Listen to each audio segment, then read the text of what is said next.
नमस्कार दोस्तों, साथी ज्ञान गंगा चैनल पर आप सभी का स्वागत है। कैसे हैं आप सब? आशा करते हैं स्वस्थ होंगे और मस्त होंगे। दोस्तों, जिंदगी में जब सभी जगह से हार जाइए तो आप सब कुछ भगवान पर छोड़ दीजिए। दोस्तों, भगवान ही एक ऐसे देवता और महान रूपी आत्मा है जो कि आपके सारे दुख कष्ट को हर लेते हैं। कभी भी आप अगर असमंजस में हैं और आपको ये लगता हो कि मैं सारी दुनिया से हार चुका हूं, मुझे कोई रास्ता दिखाई नहीं दे रहा है, तो आपको चाहिए कि आप सब कुछ समय और भगवान पर छोड़ दीजिए। समय बहुत बड़ा बलवान होता है और ये सोचकर अपना जिंदगी व्यतीत कीजिए कि जो भी बुरा वक्त आया है यह एक दिन बीत जाएगा और अच्छे वक्त भी आएगा। दोस्तों, इस चिंतन के साथ जो भी लोग जीते हैं उनका जीवन कभी भी दुखी नहीं होता और अपने यादों और आने वाले समय को सोचते हुए जीते चले जाते हैं।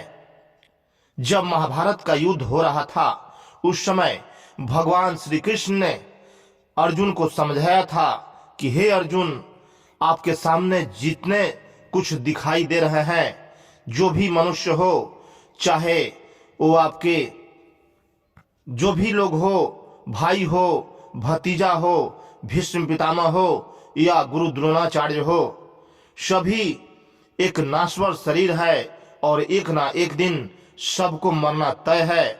और अभी तो तुम्हारे सामने शत्रु के समान आकर खड़े हुए हैं, इसलिए तुम अपना क्षत्रिय धर्म का पालन करो और उन्हें मार गिराओ। भगवान श्री कृष्ण ने कहा कि ये अधर्मी हैं और पाप का साथ दे रहे हैं, इसलिए हे अर्जुन, आप अपना अस्त्र शस्त्र उठाओ और इन सब का सर्वनाश कर दो। भगवान के बहुत समझाने के बाद अर्जुन को समझ आया और अर्जुन ने एक बहुत ही बढ़िया योद्धा बनकर महाभारत का युद्ध लड़ा। दोस्तों, हम सबको ये चाहिए कि अपने जिंदगी में जो कर्म भी करें वे अच्छे कर्म करें, क्योंकि धरती पर लोग सोचते हैं कि हम बुरे कर्म करके आगे बढ़ जाएंगे, बुरे कर्म करके महान बन जाएंगे, बुरे कर्म करके राजा बन जाएंगे। तो दोस्तों, राजा अमीर बनना एक अलग चीज होता है और जब मनुष्य बूढ़ा होता है और समझ होता है कि मैंने कौन कौन सा पाप किया है, तो उस समय पछतावा होता है और तब मृत्यु के बाद उनको ऐसा दंड मिलता है जो कि उसका कल्पना भी नहीं किया जा सकता। भगवान के खाते में पाप और पुण्य सबका हिसाब होता है।